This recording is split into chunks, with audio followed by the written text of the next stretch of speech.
Magandang hapon. Narito na ang PIA News Cordillera. Hinimok ng Dangerous Drugs Board o DDB ang publiko na makiisa sa kampanya sa pagresolba ng suliranin sa ilegal na droga sa bansa. Binigyang diin ng board na ang bawat Pilipino ay marapat lamang maging bahagi ng solusyon hindi lamang sa pagtindig laban sa ilegal na droga kundi sa pagtulong sa pagtatag ng komunidad na pumoprotekta at nagbibigay ng magandang oportunidad sa mga kabataan para magtagumpay. Nitong Huwebes ay ipinagdiwang ang International Day Against Drug Abuse and Illicit Drug Trafficking na may temang The Evidence is Clear, Invest in Prevention, Break the Cycle. Ayon sa DDB, kailangan ng maagap, matalino at nagkakaisang aksyon upang mabasag ang siklo ng illegal drug trade. Alinsunod sa layunin ng Marcos administration na maresolba ang problema sa illegal na droga sa pamamagitan ng makatao at may habag na paraan, sinisimulan ng mga kagawaran ng pamahalaan ang kanilang kampanya sa mga tahanan, eskwelahan at mga komunidad sa bawat sulok ng bansa. Hinihikayat ng Philippine Military Academy ang mga kabataang interesado at may pusong manilbihan sa bayan na makibahagi sa PMA Entrance Examination. Kwalipikadong mag-apply ang mga ipinanganak mula June 1, 2004 hanggang June 1, 2009 basta nasa grade 12 o nakatapos ng senior high school o nasa college level. Maaaring mag-apply online o ipadala ang aplikasyon via mail o courier service. Maaari rin ang walk-in screening. Ang eksaminasyon ay gaganapin sa iba't ibang panig ng bansa simula sa Hulyo hanggang Setyembre ngayong taon. Ang mga aplikanteng papasa sa written at medical examinations ay iraranggo batay sa kanilang standing. Ang mga mapipiling kadete ay maabisuhan sa pamamagitan ng sulat o email at ang kanilang pangalan ay ilalathala sa newspaper, PMA website at Facebook page. Kabilang sa mga pribilehyo ng papasok sa PMA ay ang libreng edukasyon, pambihirang training, sweldo at allowance, maaring makapag-aral sa foreign academies at higit sa lahat, makakapaglingkod ng marangal sa sariling bansa. Tinalakay ng iba't ibang stakeholders ang pagpapaganda ng public transport accessibility para sa mga persons with disabilities sa ginanap na symposium sa Baguio City noong June 23. Isinagawa ng pamahalaang panlunsod ng Baguio ang symposium katuwang ang Clark International Airport Corporation o CIAC na attached agency ng Department of Transportation. Ibinahagi ng CIAC ang kanilang ginagawang hakbang para mapaganda ang airport accessibility. Ayon sa CIAC, ang mga PWDs ay kabilang sa most vulnerable sector sa bansa kaya mahalagang pagtuunan din ng pansin ang mga transport policy and transit-oriented development upang masiguro ang kanilang seguridad at kaligtasan. Sa naturang symposium ay nabigyan ng pagkakataon ng mga PWDs na ibahagi ang kanilang hinaing para sa mas inklusibo at accessible public transport. Umaasa naman si Samuel Aquino, Baguio City PDAW Head, na makakatulong sila sa DOTR para sa pagbuo ng mas ligtas at mas accessible transportation para sa mga taong may kapansanan. Nakumpiska ang ilang sigarilyo at iba pang produktong tabako sa inilunsad na enforcement operations ng mga deputized enforcers mula sa Aurora Hill District sa Baguio City kamakailan. Katuwang ang mga kinatawan ng Smoke-Free Task Force, isinagawa ang community enforcement operations upang masiguro na hindi nilalabag ng mga individual at establishmento ang Smoke-Free Baguio Ordinance ng lungsod. Bukod sa mga nakumpiskang produkto, ay nabigyan din ng citation tickets ang ilang establishmento na nakitaan ng paglabag. Hinayuhan ang mga lumabag na sumunod sa itinatakda ng ordinansa at magbayad ng kaukulang multa. Tiwala ang Environmental Management Bureau Cordillera na maibabalik o mapapagandang muli ang kalagayan ng Balili River kapag nagtulungan ang mga kinauukulang stakeholders.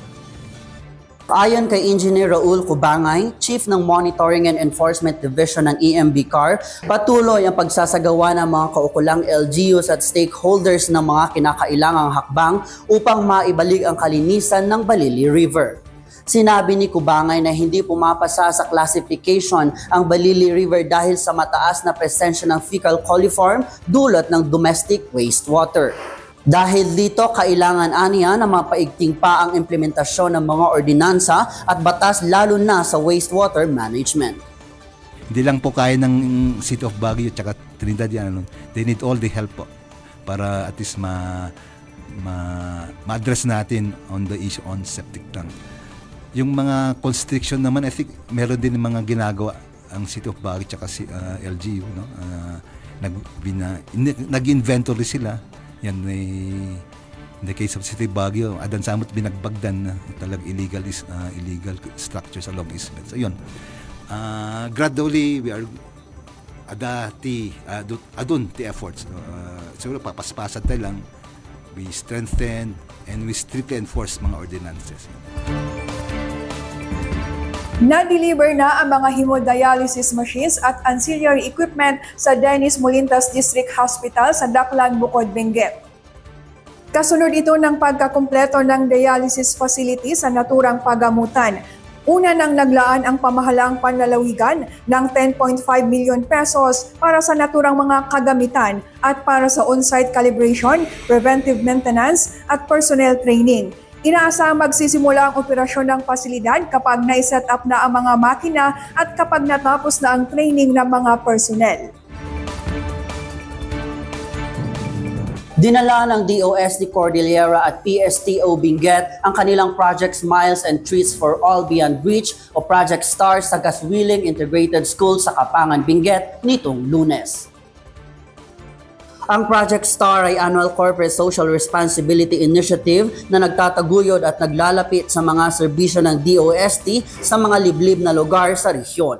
Bilang bahagi ng kolaborasyon, nagbigay ng donasyon na computer set at printer ang La Trinidad Vegetable Trading Post Multipurpose Cooperative habang ang DOST CAR ay naglagay ng Starbooks, isang science digital learning resources.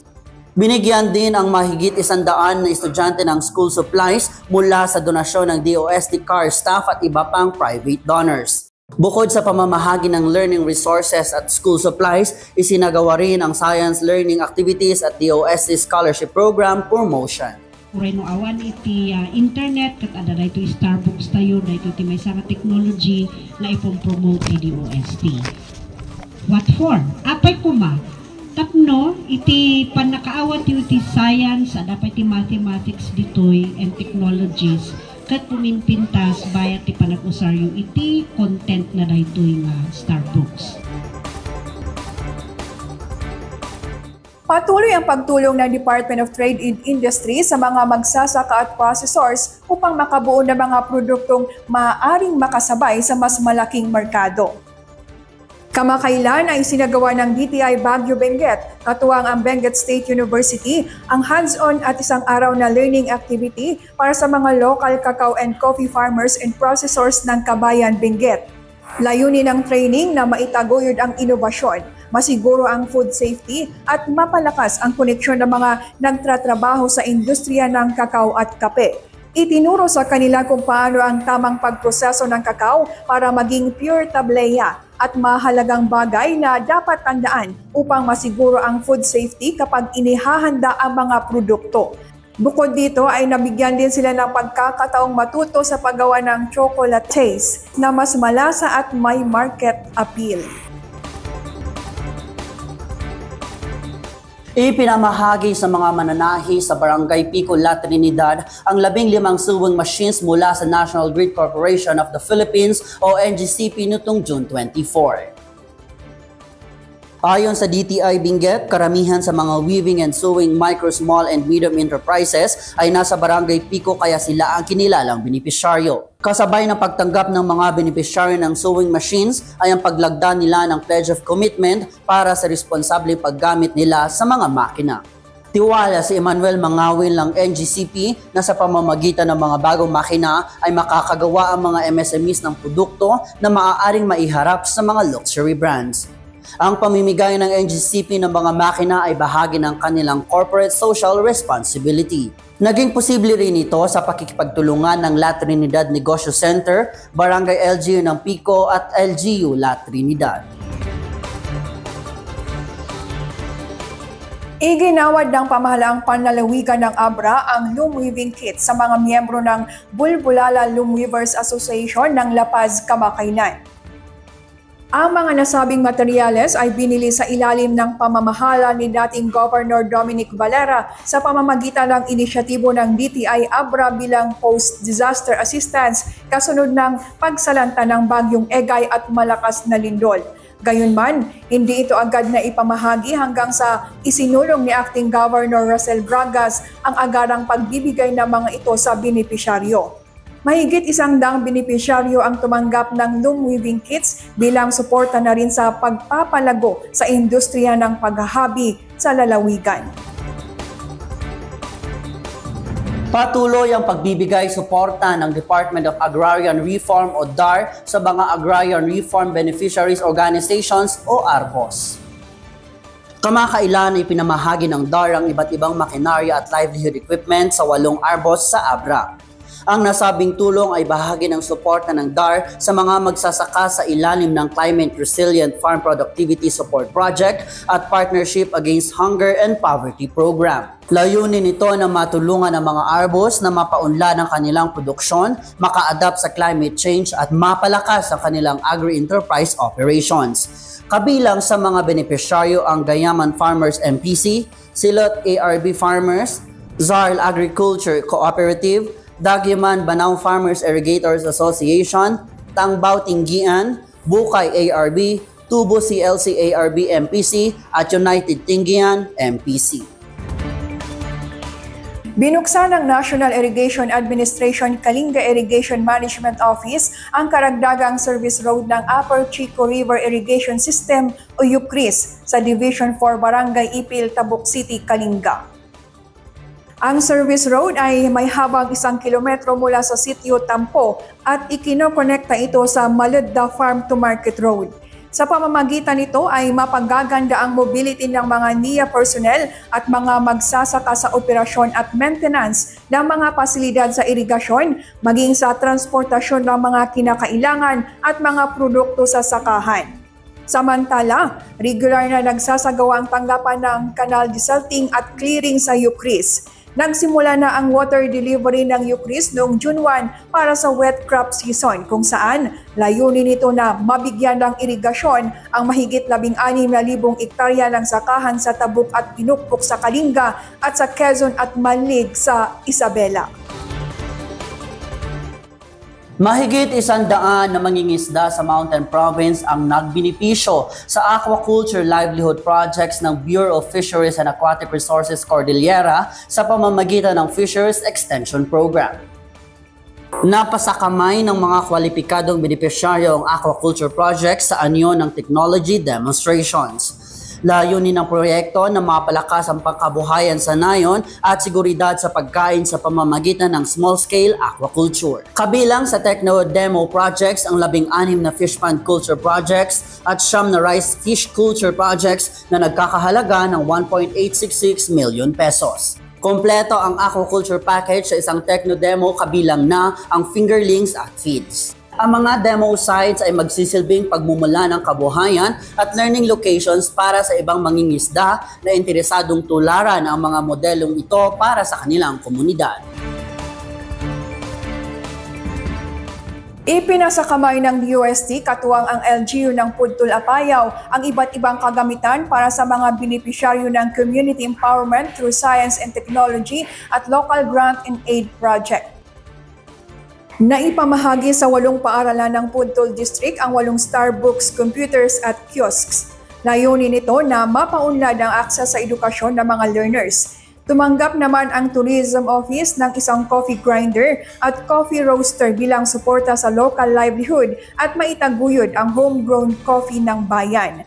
Upang mapaganda ang akses sa malinis na tubig, tinanggap ng Rural Health Unit ang ceramic water filter. Samantala, napasa kamay ng Menro at MPDO ang isang portable plastic shredder na makatutulong para sa solid waste management ng bayan. Nagsagawa ng medical and dental mission at gift-giving activity ang pulisya at Alfonso Lista Municipal Health Office sa mga mag-aaral at residente ng Sitio Talupurok, Barangay San Marcos, Alfonso Lista, Ifugao. Mahigit 200 ang nagbenepisyo sa medical and dental services, libreng tuli at libreng gupit. Nagbigay din ng donasyong school supply sa mag-asamang Love at Mali Singh. Namahagi naman si Dr. Arian Taklay ng school bags at supplies, candy, kitchenwares at prizes para sa mga parlor games.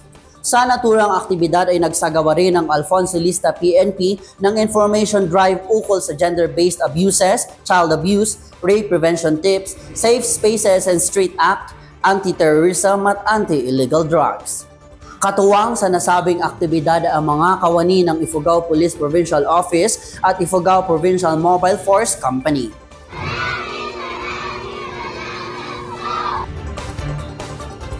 Nasungkit ng bayan ng Bacon, Benguet ang kampyonato sa 2025 Benguet Roadside Beautification.